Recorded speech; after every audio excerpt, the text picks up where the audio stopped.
और ये साहब हैं सबके सामने आके गाली दे रहे हैं। ये इनको गवर्नमेंट ने रखा हमारे टैक्स पर। बाबरी मस्जिद के चंदे का क्या हुआ? दोस्तों नमस्कार, मेरा नाम प्रशांत है और आप देखना शुरू कर चुके हैं आपका अपना चैनल खुद रख। भारतीय जनता पार्टी के नेताओं, उनके चिंटुओं से जब सवाल मंदिर में चढ़ावा चोरी को लेकर के किया जाता है तो वो मस्जिद में कितना चंदा मिला है इस पर सवाल करने लगते हैं। भाजपाई चिंटुओं से जब सवाल चढ़ावा चोरी और राम मंदिर में डाली गई डकैती पर किया जाता है तो भारतीय जनता पार्टी के नेता हिंदू मुसलमान का पुराना औजार निकालते हुए मस्जिद के चंदे की जानकारी जुटाने की कोशिश करते हैं। वो लोग जो खुद डकैती में शामिल हैं वो दूसरे से चंदे का हिसाब मांग रहे हैं। ये भाजपाइयों की है बेशर्म, बेहयाई, निर्लज्जता की पराकाष्ठा पार करने वाली सबसे निचली और दोयम दर्जे की राजनीति। अभी मैं उस खबर के बारे में आपको बताऊंगा, लेकिन सबसे पहले इसे हिंदू मुसलमान की नफरत से उकताया हुआ एक शख्स कैसे एक नफरती को सरेआम लताड़ता है वो तस्वीर दिखाऊंगा। आपको बताऊंगा कि कैसे उत्तर प्रदेश का एक पुलिसकर्मी ऊंचा पायजामा और टोपी देखते ही नफरत से बजबजाने लगता है और फिर उसके बाद एक मुस्लिम शख्स को गालियां बकने लगता है। फिर किस तरीके से उसकी वर्दी का जो मद है और उसका जो पद है, किस तरीके से उसको उस गुरूर को तोड़ता है, वहीं पर मौके पर ही मौजूद वो शख्स, वो तस्वीर दिखाऊंगा। आपको बताऊंगा कि कैसे नरेंद्र मोदी की भारतीय जनता पार्टी की सरकार यानी कि केंद्र सरकार ने उसको लेकर के एक बड़ा खुलासा हुआ है। चीन ने कैसे संपत्ति एक तरीके से भारतीय जमीन कब्जाई है ऐसे आरोप लग रहे हैं। उस खबर के बारे में भी प्रियांक खड़गे ने, कर्नाटक के जो गृह मंत्री हैं, उन्होंने किस तरीके से संघियों को बेपर्दा और बेनकाब किया है इस पर भी आएंगे। बहुत सारी खबरें इसके अलावा भी हैं, एक एक करके फटाफट सब समझते हैं। सबसे पहले उत्तर प्रदेश की राजधानी लखनऊ से सटे बाराबंकी का एक वीडियो दिखाता हूं। टोपी और कुर्ता देख लिया और मां बहन की गालियां बकने लगा सब इंस्पेक्टर लेवल का एक आदमी, पुलिस का एक पुलिसकर्मी, उसका वीडियो आपको दिखाता हूं, देखिए जरा इसको। ये पोस्टर लगा रहे थे सब और मुझे बोला इधर से हट के गाली दे रहे हैं। ये साहब हैं, ये देखिए, ये भोलीगंज के इलाके में मैं इस वक्त खड़ा हूँ और ये साहब हैं सबके सामने आके गाली दे रहे हैं। ये इनको गवर्नमेंट ने रखा हमारे टैक्स पर और ये हमें गाली दे रहे हैं। हाँ खड़े हैं, हम तो खड़े हैं, कहाँ जाएंगे। हाँ ये देखिए, ये पूरी भीड़ लगी हुई है और इतने लोगों में आकर हमें गाली दे रही है पब्लिक में। हाँ गाली दे रहे हैं। टोपी कुर्ता देख लिए तो बस गाली दें, कुछ भी करें। देखा आपने, कहा कि टोपी कुर्ता देख लिया तो मां बहन की गालियां दोगे, जनता के टैक्स के पैसे से तनख्वाह लेते हो, आम लोगों को गाली देने का अधिकार किसने दिया। मतलब पूरी की पूरी गुंडई, खाकी पहनकर जिल्लेलाही बने घूम रहे उत्तर प्रदेश के पुलिसकर्मियों को बहुत कायदे से इस शख्स ने सबक सिखाया है। यह बताया है कि कानून और संविधान के दायरे में रह करके काम करो, वरना पेशी तुम्हारी भी अदालत में हो सकती है। एक और तस्वीर दिखाता हूं, इसी गुंडई, इसी तरीके की बिहार का वीडियो है। पुलिसकर्मी बदतमीजी और बेशर्मी की मचान किस तरीके से वहां पर गए और एक महिला को उसके 14-15 साल के बेटे के सामने भद्दी भद्दी गालियां देने लगे। जब गुस्सा काबू नहीं हुआ उस लड़के से तो चैलेंज कर दिया और सारी की सारी इज्जत वहीं पर इन पुलिसकर्मियों को उतार दी। देखिए जरा ये वीडियो।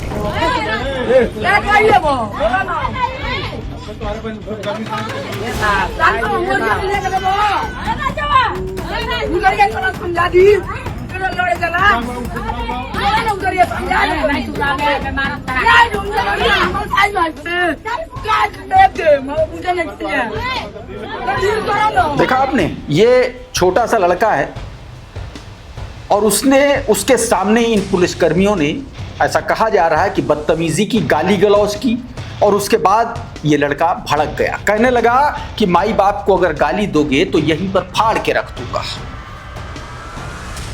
और अगर सच में अगर कर देता तो शायद अगला कोई भरत तिवारी हो जाता, क्योंकि ये तो है, इनको तो लाइसेंस मिला है बदतमीजी करने का, किसी को भी कंटाप जड़ देने का, किसी के भी मां बहन तोल देने का। लेकिन इनको जब कोई तरीका बताता है तब इनको बर्दाश्त नहीं होता है, क्योंकि इन्होंने तो वर्दी पहनी है, ये तो उतारे गए हैं सीधा नीचे, इसलिए इनको अधिकार मिले हैं। खैर, तनवीर रंगरेज लिख रहे हैं, बिहार 15 वर्षीय किशोर ने पुलिस से कहा कि माई बाप की गाली दिया तो फाड़ देंगे। किसी मामले में पूछताछ में शादी समारोह के दौरान पुलिस घर पहुंची। पूछताछ के दौरान एक महिला पर पुलिसकर्मियों ने अभद्र भाषा का उपयोग किया। इतने में उस महिला का 15 वर्षीय बेटा खड़ा हुआ और गमछा फेंकते हुए कहा कि मेरे मैया को गाली देगा, माई बाप को गाली दिया तो यहीं पर फाड़ दूंगा। सीधे तौर पर कायदे से समझा दिया। एक और तस्वीर दिखाता हूं। तस्वीर भारतीय जनता पार्टी किस तरीके से अपने आप में, भारतीय जनता पार्टी एक संविधान बन गई है इस देश में। पता है क्या हुआ है? एक तस्वीर है हनमकोंडा तेलंगाना की तस्वीर। भारतीय जनता पार्टी का झंडा दीवार से हटाने के चक्कर में एक लड़के को गिरफ्तार कर लिया गया। सुनिए जरा क्या कुछ कह रहा है लड़का।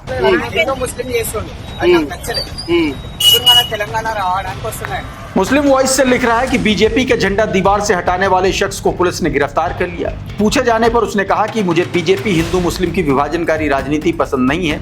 मैं नहीं चाहता कि देश में हिंदू मुसलमानों के बीच में नफरत फैले। घटना का वीडियो तेजी से दोस्तों ये सोशल मीडिया पर वायरल हो रहा। नफरती कहीं भी आपको मिलेंगे। एक और तस्वीर दिखाता हूं। ट्रेन में एक मुसलमान महिला दिखी। अब उसमें से चंद नफरती इकट्ठा हुए। उन्होंने कहा कि इसके झोले में जो है वो मांस है। बताइए, मतलब आप समझो कि इस देश में, इस देश को हम कहां लेकर के जा रहे हैं। मतलब अगर कोई मुसलमान है तो वो अपराधी होगा ये मान के चल रहा है, एक वर्ग ऐसा हो गया है। सुनिए जरा इस वीडियो में क्या कुछ कहा गया। डाउट लगेगा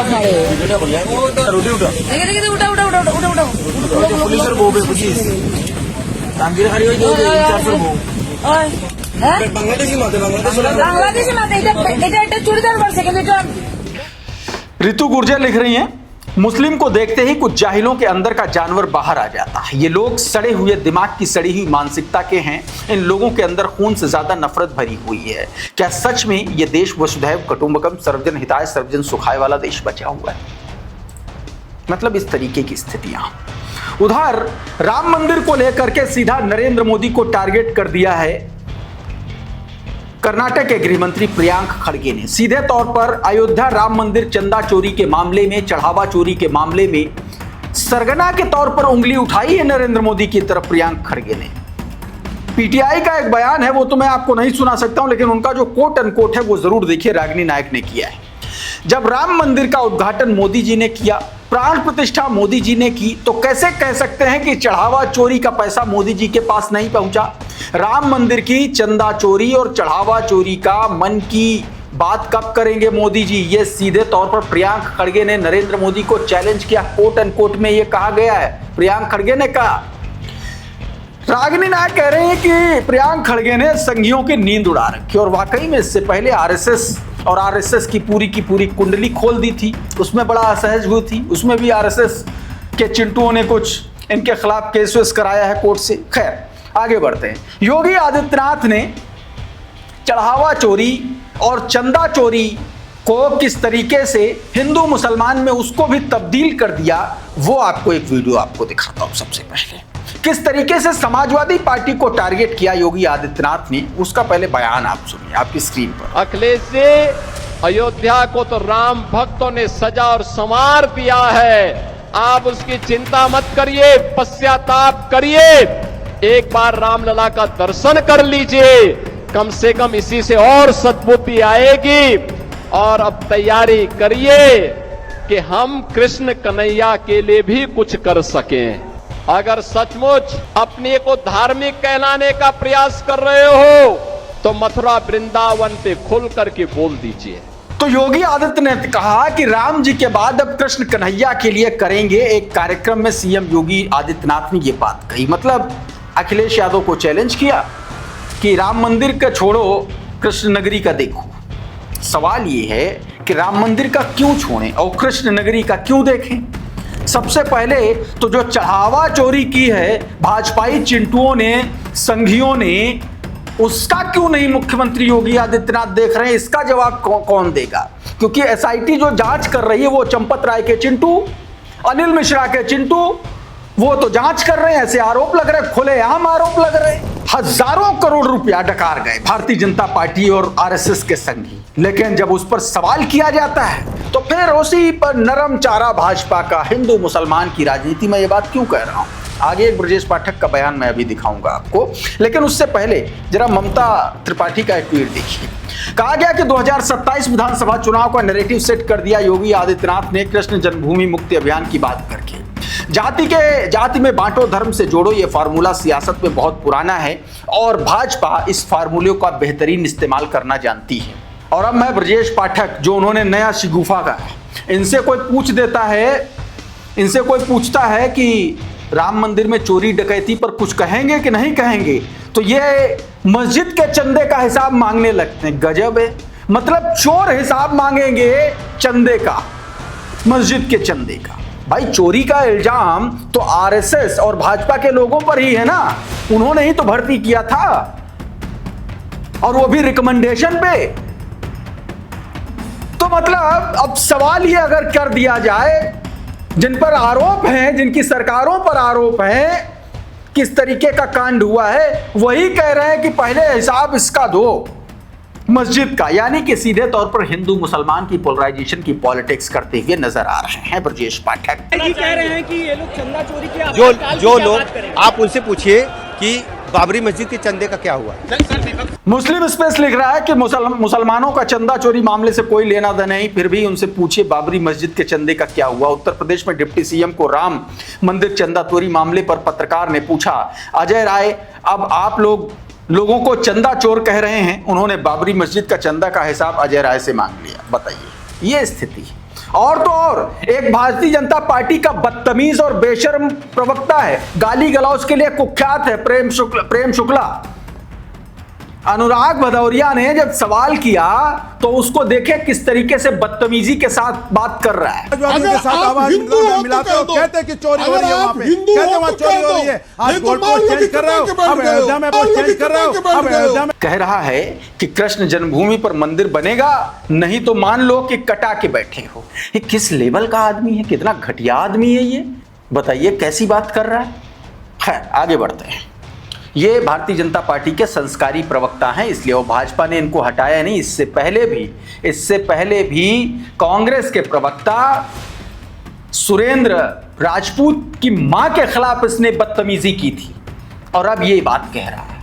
मतलब गाली गलौज, बेशर्मी, किसका कोई फर्क बचा नहीं है। योगी आदित्यनाथ ने अखिलेश यादव को लेकर के एक सवाल किया था।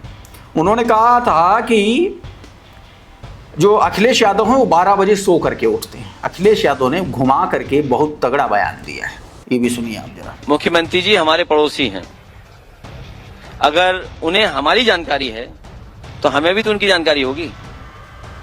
अब मुख्यमंत्री जी का सम्मान बना रहे तो अच्छा ही है।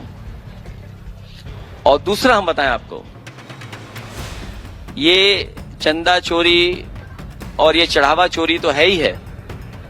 कभी आप कल्पना कर सकते हैं मुख्यमंत्री जी की दीवार थाने से मिली हुई है, सोचिए, और उन्हीं का प्रिय एसओ, सजाती एसओ पैसे लेते के पकड़ा गया, बताइए आप। और दूसरों कह रहे हैं कि 12 बजे सो के उठते हैं, तो अपनी आंख खोल के तो देखो। और अब आखिर में नरेंद्र मोदी की सरकार और नरेंद्र मोदी के विदेश मंत्रालय, रक्षा मंत्रालय की कारगुजारियों का चिट्ठा आपको दिखाने जा रहा हूं। नवभारत टाइम्स की इस खबर को देख लीजिए। ये कोट अनकोट बयान है, हमारी पुश्तैनी जमीनें अब चाइनीज पीएलए के कब्जे में। चीन के विश्वासघात की अरुणाचल की जनजाति ने पोल खोल दी। कहा भारत की सीमा में बनाए मिलिट्री कैंप। श्रीनिवास बीवी लिख रहे हैं कि अरुणाचल प्रदेश का सीमावर्ती गांवों में चीन जमीनें हड़प रहा है। चीन ने भारत की सीमा में सड़कें और मिलिट्री कैंप बना लिए हैं। ये बात अरुणाचल प्रदेश के आदिवासी समुदाय ने अपर सुबनसिरी जिले के डिप्टी कमिश्नर को बताई। आदिवासी समुदाय ने बताया कि चीन ने पशु चराने, शिकार करने और खेती करने वाली जमीन के बड़े हिस्से पर कब्जा कर लिया है। ये उनकी पुश्तैनी जमीन है। चीन ने असाफिला इलाके में ओइंग, पनियार, मारपन, पेट्रोंग और टिंगडिडन जैसे इलाकों में घुसपैठ की है, ऐसा खबर आई। लेकिन सबसे बड़ी बात क्या है, नरेंद्र मोदी की सरकार मानती ही नहीं कुछ हुआ, खंडन कर दिया फटाक से। मतलब जिनकी जमीन कब्जा हो गई, जिनकी पुश्तैनी जमीन कब्जा हो गई, वो झूठ बोल रहे हैं। और नरेंद्र मोदी ने दिल्ली में बैठ करके ये ऐलान कर दिया उनकी सरकार ने कि नहीं नहीं सब ठीक है, कोई ना आया था ना कोई आएगा। याद है ना पुराना बयान आपको? उसके बाद किस तरीके से उसकी लानत मलानत हुई वो आप जान ही रहे हैं। खैर, इस वीडियो में बहरहाल इतना ही। बहुत बहुत शुक्रिया, बहुत बहुत धन्यवाद। आप जुड़े रहिए आपके अपने चैनल खुदरंग के साथ। नमस्कार।